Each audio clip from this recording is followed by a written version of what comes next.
Otto pulang ke rumah istri tercintanya usai pertemuan dengan Main dan Lutz. Aku pulang, Corina. Baru pulang. Beno bersamaku. Selamat datang kembali, Otto. Kuharap kau menjaga kakakku dengan baik. Meskipun aku tidak bisa mengatakan aku setuju kau pulang dengan tersenyum setelah menggoda anak-anak muda prabaptis itu. Kamu terlihat manis bahkan saat sedang cemberut. Otto memeluk pinggul istrinya yang menggemaskan dan mencium rambutnya yang berwarna krem berulang kali sebelum menuju ke ruang tamu. Beno memukul kepalanya dan berkata, "Lakukan itu saat aku tidak ada." Otto, yang sangat menyayangi istrinya, ingin menjawab dengan, "Jangan hentikan waktu mesra kami bersama," tetapi jika dia mengatakan itu di depan Corina, dia mungkin akan marah dan mengatakan untuk tidak mempermalukannya di depan kakaknya, jadi dia harus mengurungkannya. Ruang tamu di rumah Otto biasanya digunakan sebagai ruang pertemuan Corina dengan klien. Bagian tengah ruangan terdapat meja bundar, tidak seperti ruang makan, dan ada kursi berkaki empat yang diletakkan di sekelilingnya. Sisi kanan ruangan memiliki rak dengan sampel pakaian yang telah dia jahit sebelumnya. Di dinding kiri tergantung permadani yang dia jahit dengan kain sisa. Main, aku sama sekali tidak menyangka akan seperti itu. Tidak kusangka dia akan memaksa Beno untuk bernegosiasi seperti itu, Otto. Setelah duduk di salah satu kursi, menyeringai pada Beno yang cemberut yang duduk di hadapannya.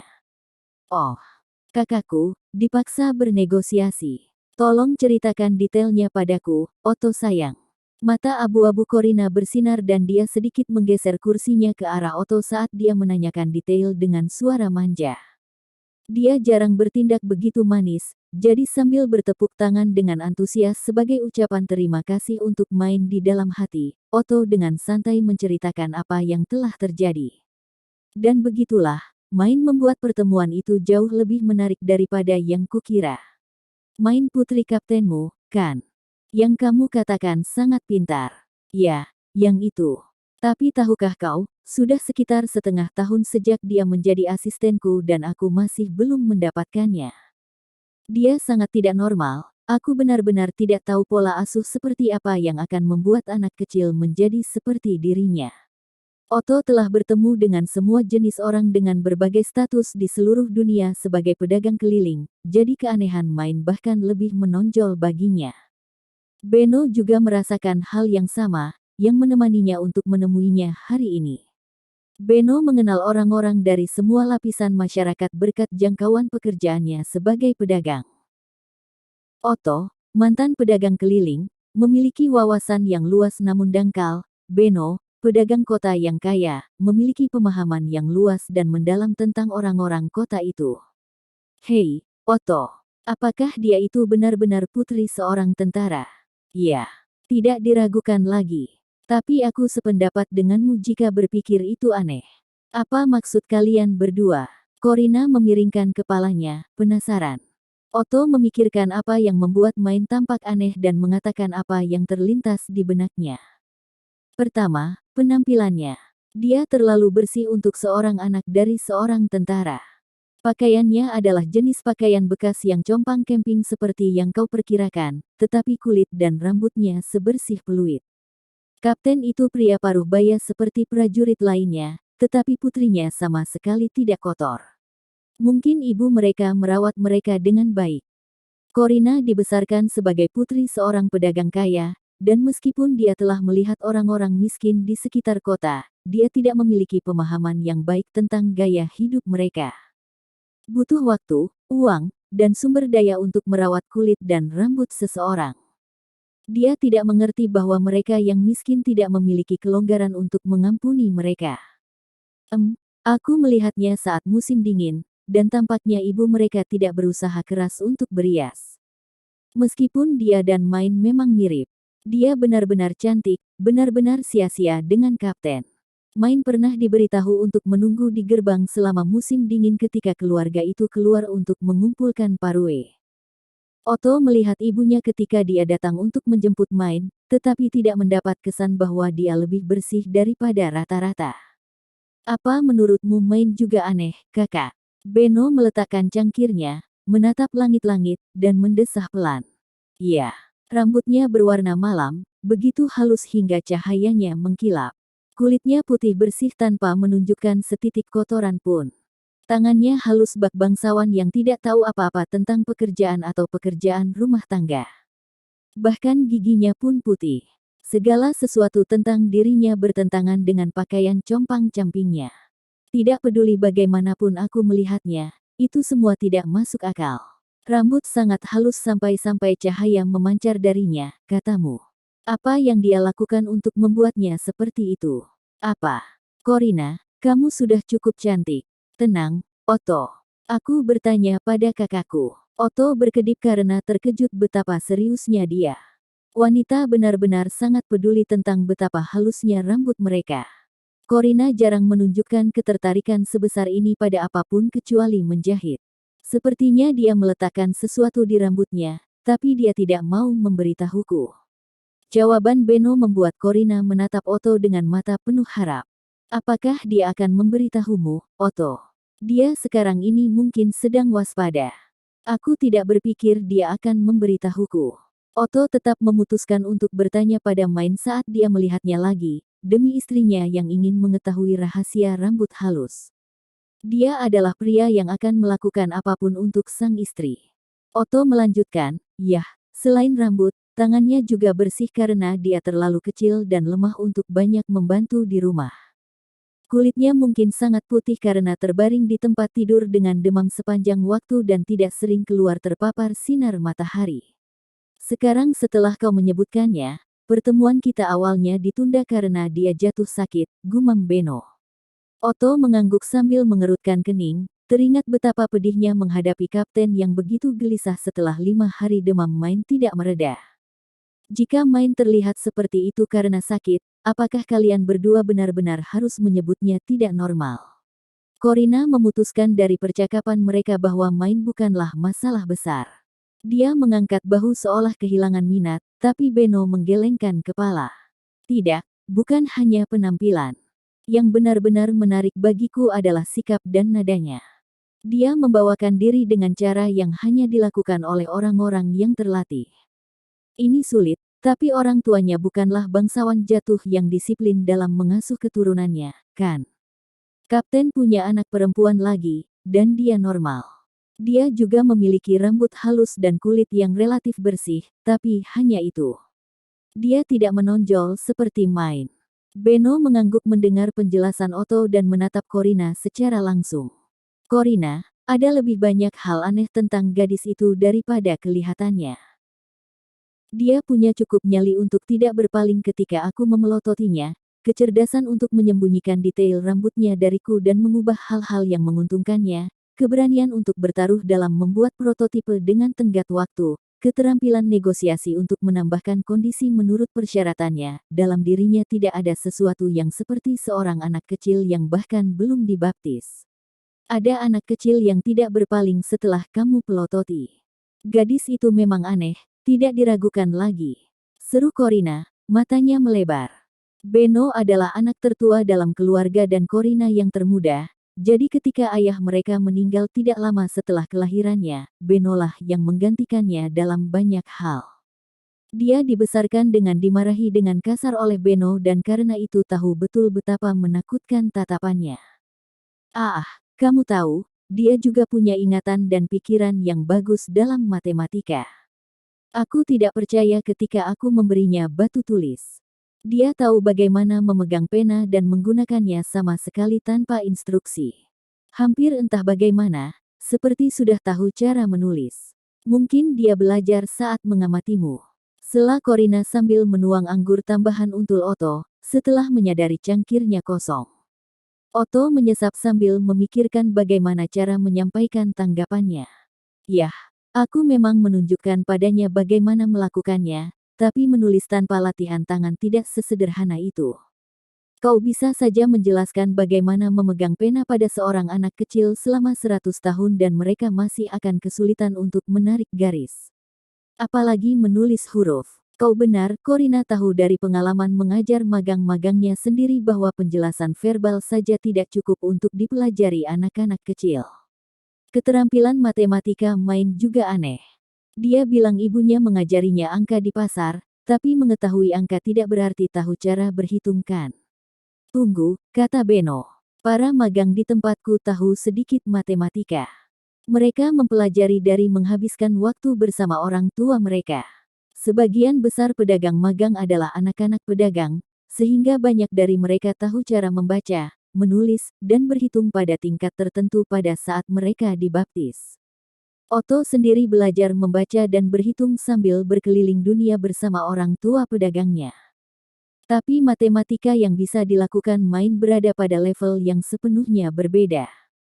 Main tahu lebih dari sekadar sedikit matematika. Laporan anggaran melibatkan penghitungan stok dan harga semua barang yang kita gunakan di gerbang selatan kan. Jumlahnya jauh lebih besar daripada yang kecil di pasar. Lebih besar beberapa digit. Tapi dia bisa menghitungnya tanpa masalah, seolah itu hal yang sangat biasa di dunia ini. Dan dia bahkan tidak menggunakan kalkulator. Dia hanya menulis angka dengan berdekatan di atas batu tulis. Aku tahu itu, kamu telah membuatnya bekerja sebagai asistenmu. Bagaimana kau bisa membuat anak kecil seperti itu membantu membuat laporan anggaran? Memalukan. Otto, memelototi senyum geli Beno, merendahkan suaranya. Aku tidak pernah mengatakan ini pada siapapun, tapi dengarkan. Dia mengerjakan sebagian besar dokumenku untukku. 70%, setidaknya. Apa? 70%? Sungguh. Keduanya terkejut. Beno sesaat membeku, matanya terbuka lebar karena terkejut, dan Corina tidak jauh berbeda. Otto tidak bisa menahan tawa. Jika dia mengenali lebih banyak kosakata, dia akan melakukan semuanya. Dia memang sesuatu. Suatu kali, aku sedang pergi ke sebuah pertemuan, dan dia mengurus surat pengantar seorang bangsawan dengan sempurna. Kejadian itu sangat membuatnya terkejut. Otto menerima laporan Main setelah pertemuan tersebut. Dia mengatakan kepadanya bahwa seorang pedagang dengan surat pengantar dari seorang bangsawan sedang menunggu. Biasanya, pengunjung dengan surat dari seorang bangsawan yang memperkenalkan mereka kepada bangsawan lain diberi prioritas tertinggi, dan kebutuhan mereka segera diakomodasi sehingga mereka dapat dikirim ke gerbang kastil sesegera mungkin. Bahkan orang biasa diperlakukan seperti bangsawan. Namun, pada hari itu, sebuah pertemuan diadakan oleh seorang bangsawan tinggi. Jelas bahwa bangsawan agung Arknoble harus diprioritaskan. Tapi satu kesalahan dalam penindakan, pengunjung berpotensi menjadi cukup marah sehingga mereka akan menggunakan surat pengantar mereka sebagai perisai untuk memaksa masuk ke pertemuan, yang akan membuat kemarahan sang bangsawan dan lepas kendali. Situasinya pelik, dan di tengah kerumitan itu, Main mengeksploitasi harga diri pedagang biasa dengan mengirim mereka ke ruang tunggu untuk bangsawan, dan membingkai situasi dengan cara yang menyenangkan dengan memberitahu mereka bahwa sedang diadakan pertemuan bangsawan. Dan untuk melengkapi semua itu, dia memberikan laporan tentang situasi segera setelah pertemuan berakhir, yang dengan cekatan menghindari situasi di mana komandan pergi sebelum memberikan tanda tangan yang tepat. Situasi tersebut diselesaikan dengan cepat dan sedemikian rupa sehingga komandan bisa menegur prajurit yang kebingungan karena mengandalkan bantuan seorang anak kecil. Itu sempurna. Kalau begitu, dia pasti luar biasa. Luar biasa adalah salah satu cara untuk mengatakannya, tapi lebih seperti dia tidak normal.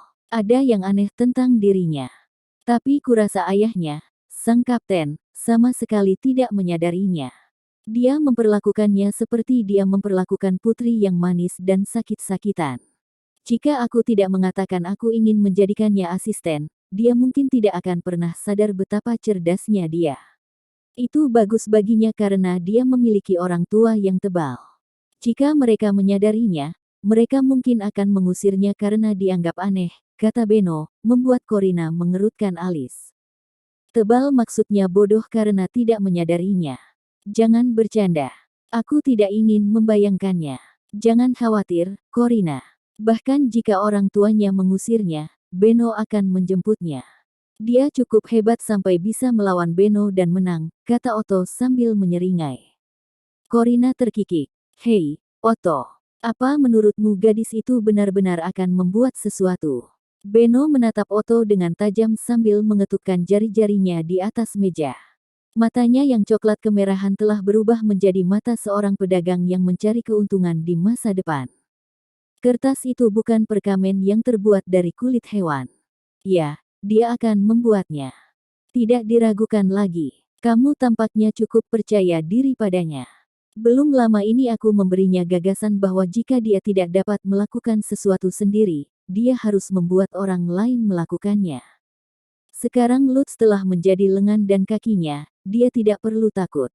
Main frustrasi dengan kelemahannya di atas segalanya, yang merupakan pertanda nyata bahwa dia tahu metode membuat kertas dan tidak bisa mengeksekusinya sendiri. Dia bilang dia akan membuat prototipe karena dia tahu dia bisa melakukannya. Otto menduga dia sama sekali tidak bertaruh. Kertas seperti itu akan menjungkir balikan pasar. Aku bertanya-tanya bagaimana aku harus menghadapinya. Wah, jadi sekarang, apakah kamu berpikir untuk mempekerjakan Main? Otto merasakan dari kata-kata Benno bahwa dia bermaksud untuk tidak hanya mengambil Lutz tetapi juga Main sebagai magang, membuka matanya lebar-lebar karena terkejut. Tentu saja. Kamu pikir aku akan membiarkan orang lain memilikinya?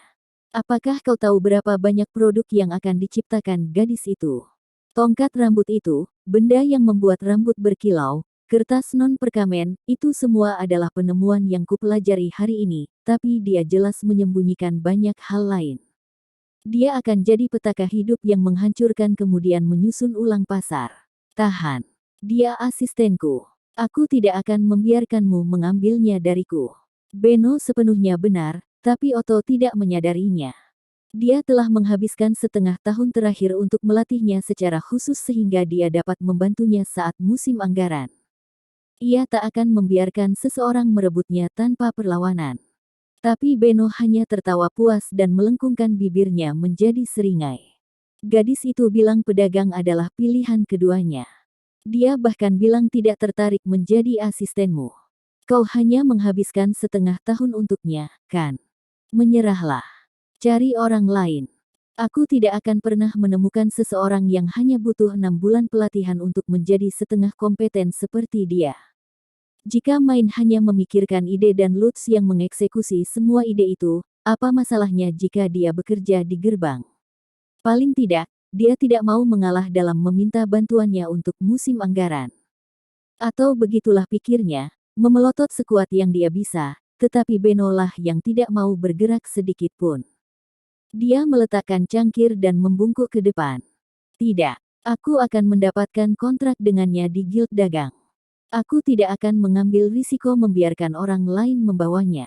Main tidak memiliki kemampuan untuk bertahan hidup di Guild Dagang. Dia sangat lemah dan sakit-sakitan sampai-sampai kau tidak akan mempercayainya. Pekerjaan apapun yang banyak bergerak terlalu berat baginya. Apakah dia benar-benar sakit? Benno begitu terpana sehingga kehilangan momentum, yang dianggap Otto sebagai peluang. Dia menyampaikan maksudnya. Kupikir dia akan baik-baik saja jika berada di ruangan dengan perapian dan meninggalkannya sendiri untuk waktu yang cukup lama, tapi ketika aku kembali, dia pingsan dan demam. Apa? Otto harus berdiri di dekat gerbang saat bertugas jaga, jadi dia meninggalkan Main di ruang dengan pemanas untuk beberapa saat, tapi saat kembali untuk memeriksanya, dia roboh dengan dahi demam panas. Ketika Gunther datang untuk menjemputnya, dia berkata, "Jangan dipikirkan. Ini sudah sering terjadi." Otto bisa membayangkan itu berarti kelemahan abnormal Main diterima oleh keluarganya sebagai fakta kehidupan. Hal-hal yang mengerikan saat musim semi baru saja dimulai. Dia bahkan tidak bisa berjalan dari rumahnya ke gerbang. Oh, tapi kurasa berjalan dari rumah manapun ke gerbang mestinya tidak butuh waktu lama, sayang. Karena tembok luar mengelilingi kota secara keseluruhan, itu sebenarnya bukanlah kota yang besar. Seorang anak jelas bisa berjalan dari gerbang barat ke gerbang timur dalam rentang waktu satu bel berbunyi. Tepat sekali. Rumah kapten tidak terlalu jauh dari gerbang selatan. Tapi dia tidak bisa. Dia akan kelelahan di tengah jalan, digendong, dan kemudian beristirahat dengan tidak bergerak di ruang shift malam. Setelah itu, dia akan terbaring di tempat tidur selama 2 atau 3 hari. Hei, bukankah itu, berbahaya? Bukankah dia akan mati begitu saja jika seseorang menyuruhnya bekerja?